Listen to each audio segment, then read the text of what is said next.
Golden State stepped onto the floor on Christmas Day with a clear sense of purpose, and from the opening minutes, it felt different. There was an intensity and focus that translated immediately into execution. The ball moved with pace, players cut with intention, and the offense flowed naturally instead of looking forced. Scoring 40 points by the end of the first quarter set the tone, not just because of the number itself, but because of how those points came. It was not reckless shooting or unsustainable hot streaks. It was control, rhythm, and confidence.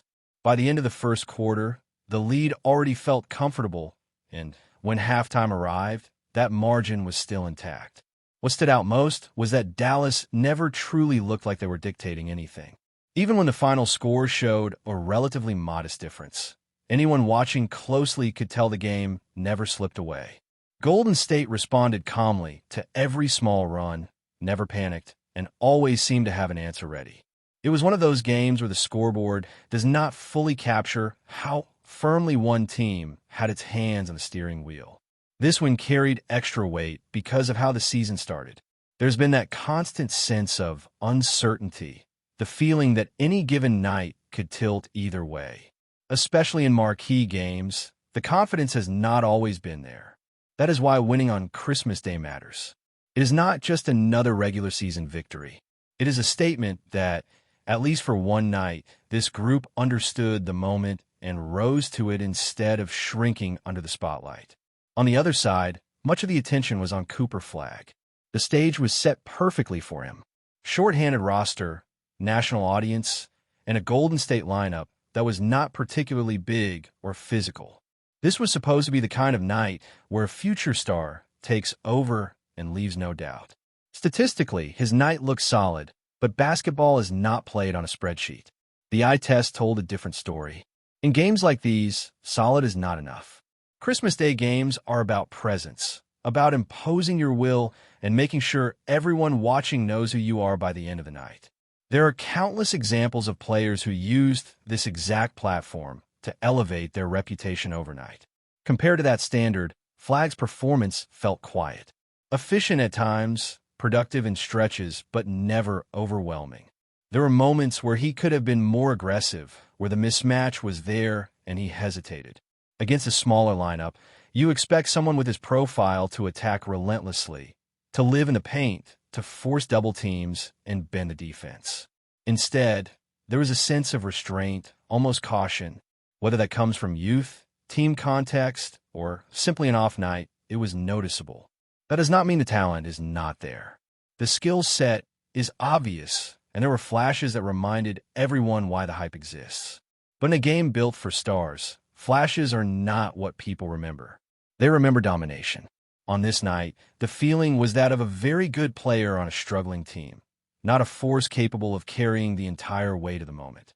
While Dallas searched for answers, Golden State kept leaning into its collective identity. Even without a scorching shooting night from deep, they found ways to score. Cuts, transition opportunities, extra passes, and patience to find their offense. It was not pretty at all times, but it was effective, and more importantly, it was adaptable. Still, one issue continues to linger, and it showed up again clearly in this game. The reliance on three-point shooting has become a double-edged sword. The volume was high, the efficiency was not, and that gap is where problems start to grow. This team no longer has the margin for error it once did from beyond the arc, yet the habit remains.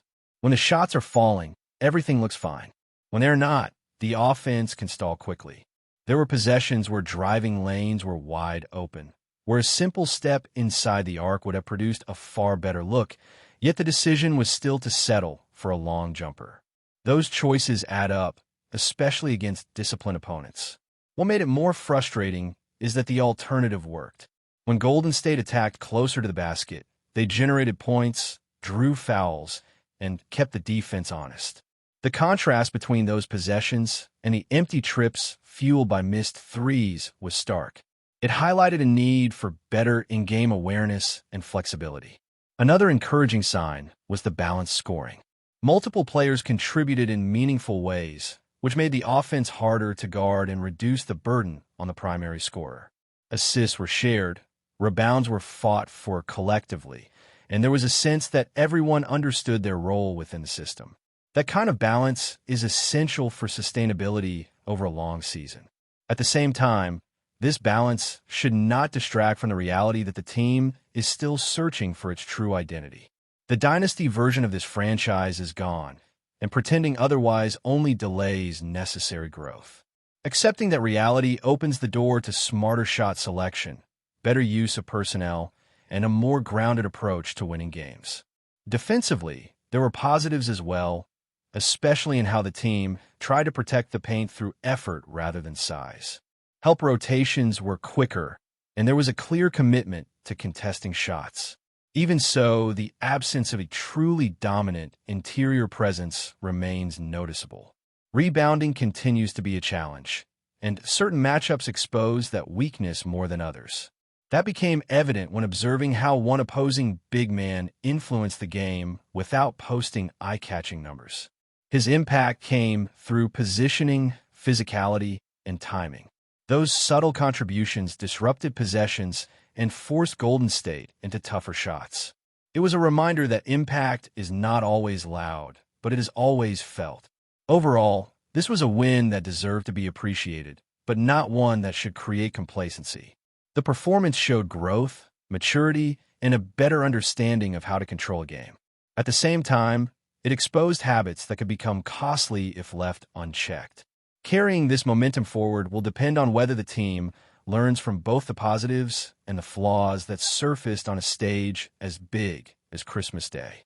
As the game unfolded, another layer of concern quietly took shape beneath the surface of the victory. It was not something that jumped off the screen immediately, but the longer the game went on, the more it became impossible to ignore. Shot selection began to drift, particularly from players who are not natural perimeter threats. When those attempts miss, they do more than just waste a possession. They affect defensive balance, invite fast breaks, and slowly chip away at the discipline that had defined a strong start. There were sequences where the Warriors looked almost stubborn, as if committed to proving something rather than reading what the game was giving them. Open driving lanes were passed up. Mid-range opportunities were ignored. Instead, the ball swung back out to the perimeter for contested or unnecessary three-point attempts. That kind of decision-making does not always show up clearly in box scores, but it matters deeply, especially when the margin for error tightens against stronger opponents.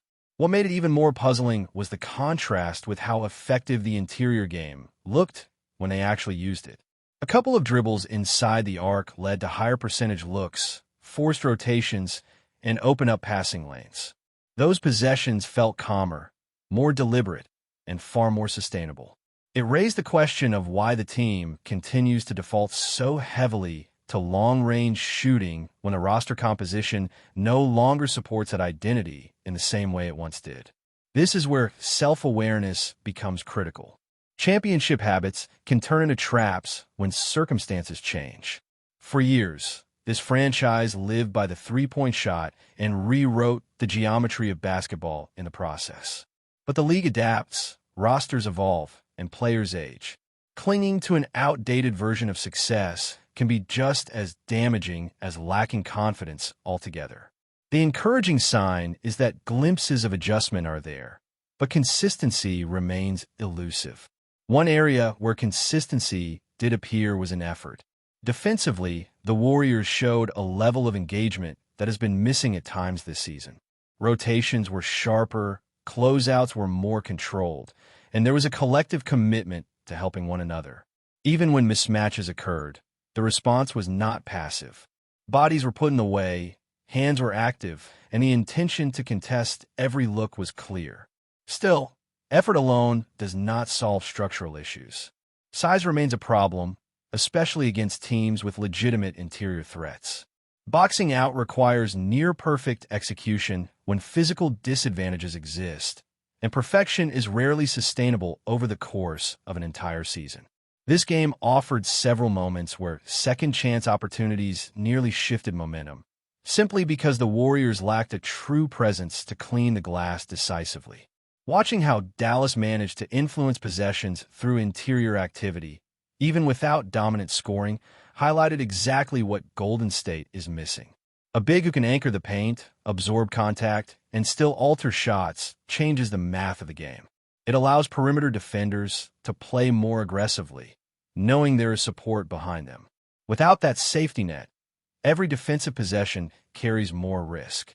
That reality feeds directly into the ongoing conversations around roster construction. The need for a reliable rebounder and rim protector is not theoretical anymore. It shows up repeatedly, even in wins. Against elite competition, those weaknesses are magnified, not hidden. Addressing the hole could fundamentally change how this team operates on both ends of the floor. Another subtle element of this game was how leadership manifested. It was not about loud gestures or emotional outbursts. It showed in tempo control, in knowing when to slow the game down, and in recognizing moments where forcing the issue would only invite trouble. That kind of maturity is invaluable, especially for a group trying to navigate the space between past glory and present reality. The bench contributions also deserve attention, not because of any single explosive performance, but because of their steadiness. Rotations did not collapse when starters sat. Energy remained consistent. Defensive principles held. Those stretches matter more than they often get credit for, particularly over the long grind of the season, where small lapses can snowball into extended losing streaks. At the same time, there were moments where communication broke down, especially during defensive switches. Those breakdowns did not always result in points, but they created confusion and forced last-second recoveries. Against teams with sharper execution, those same mistakes would be punished immediately. Cleaning that up requires repetition, trust, and clarity in roles. As the schedule tightens and back-to-back games loom, managing fatigue becomes another layer of complexity. The physical toll of playing high-intensity basketball on short rest cannot be ignored, especially for a team that relies heavily on movement and spacing. Recovery, preparation, and mental sharpness will all play a role in determining whether this recent momentum is fleeting or foundational. There's also a psychological aspect to consider. Winning breeds confidence, but can also breed complacency if lessons are not absorbed properly. The challenge is to take the positives from this performance without glossing over the flaws. Growth does not come from pretending weaknesses do not exist, but from confronting them honestly and adjusting accordingly. This stretch of games represents an opportunity, not just to climb the standings, but to redefine what this team wants to be. Identity in a modern NBA is fluid, but successful teams understand their strengths and protect them relentlessly. For Golden State, that may mean embracing a more balanced defensive approach, valuing possession quality over shot value, and prioritizing defensive stability over stylistic nostalgia. The margin between winning and losing in this league is thinner than ever. Talent alone is not enough.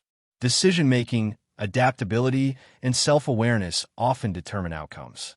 This game showed flashes of all three, but flashes are not the same as habits. Turning moments into patterns is the real challenge.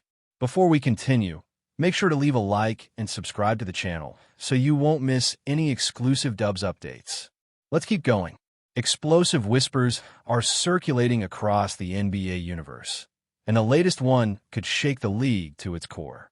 According to a source deeply embedded in the inner workings of the NBA, the Golden State Warriors may have just pulled off what insiders are calling the biggest coup of the market. While the details remain tightly under wraps, the buzz is enough to send fans and analysts into a frenzy of speculation. Over the past few weeks, the Warriors have been quietly maneuvering behind the scenes, seemingly plotting their next seismic move. Observers have noticed subtle shifts in their roster strategy, from minor trades to targeted scouting efforts, but nothing suggested that the team was positioning itself for a headline-grabbing acquisition until now. The source insists that the Warriors didn't just make a smart pick. They may have outright won the most competitive bidding war of the season. The competition for marquee talent in the league has been fierce, with multiple franchises reportedly vying for the same targets. Yet, Golden State's front office is being credited with executing a move that could tip the scales in their favor for years to come. Speculation is running rampant. Is this a high-profile veteran finally joining the Warriors' star-studded lineup? Or could it be a surprising trade that flips the balance of power entirely? Industry insiders hint that it involves a player with championship experience, someone capable of complementing the existing dynasty while potentially elevating the team to an even higher level of dominance.